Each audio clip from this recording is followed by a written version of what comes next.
Привет подписчикам! Сегодня сериал «Городской охотник», 2011 год.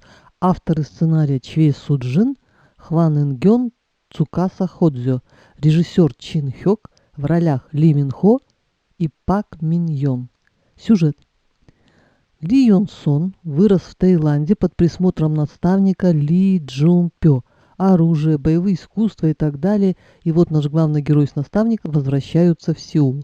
А в Сеуле симпатичная, но бедная девушка Нана борется за выживание, так как у нее в коме лежит отец. Они познакомились и, естественно, влюбились. Не сразу.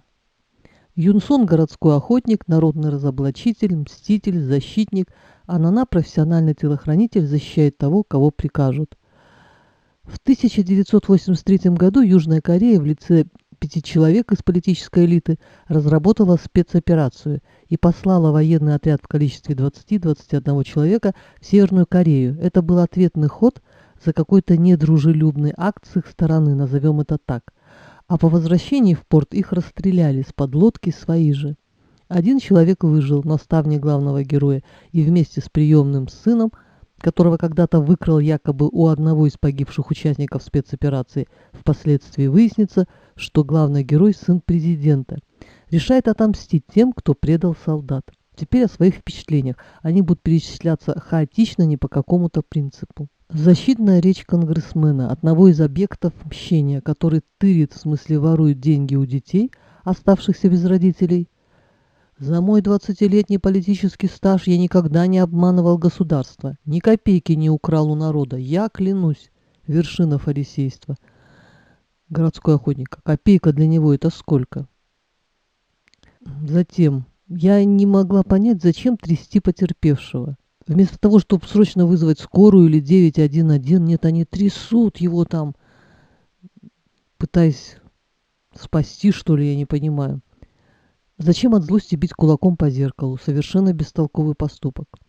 Очень жалко было парня-прокурора, который жаждал справедливости, но и отца не хотел предавать. Поэтому авторы, наверное, убили его в конце, потому что не знали, как герой должен решить эту проблему для себя. Президент хочет внести поправки в закон об образовании в части увеличения бюджетных мест. Для этого ему нужны голоса национальной партии. И взамен он обещает депутату-коррупционеру закрытие прокуратуры его уголовного дела. Вроде хочешь сделать благое дело, но его невозможно осуществить без должностного преступления. Парадокс. Еще на меня произвела впечатление сцена, где президент, отчитывая чиновника, ответственного за тендер, стучит о стол солдатским ботинком, у которого оторвана подошва. В результате солдат, брат одного из персонажей, лишился ноги из-за столбняка. Это лишь один факт из многих, который стал публичным. Почти в финале отец, он же президент, передавая записи о своей не совсем законной предвыборной кампании в президенты, спрашивает сына: «Почему вы это делаете?» И тот отвечает: «Ради правды. Чтобы политики, избранные народом, не обкрадывали детей. Чтобы к солдатам, защищающим государство, относились достойно. Чтобы молодежь могла получить образование. Чтобы предприятия уважали труд рабочих и помогали им. Чтобы защитить правду погибших у Намбо солдат, веривших в государство. Я защищаю правду». Когда я в первый раз смотрела сериал и сомневалась, делать обзор или нет, после этого ответа отцу я перестала сомневаться. После некоторого монолога в свое оправдание президент произносит вслед уходящему городскому охотнику: «За такую жизнь прости отца». Мне понравилось, что обретение отцом сына, а сыном отца было лаконичным, без объятий, постукиваний по спине, без слез. Да в этой ситуации по-другому и быть не могло, только сплошные горечи и разочарования. Немножко дружбы, немножко любви, много предательства и мести, поиски мамы, папы, немножко пальбы, много рукопашного боя и тэквондо, поиски правды и справедливости. И результат 20 серий интересного сериала. Ли Мин Хо красавец, Пак Мин Йон просто прелесть, фигурка, классная, ноги, а как дерется, мне еще понравилась подружка прокурора, ветеринар, очень симпатичная и приятная.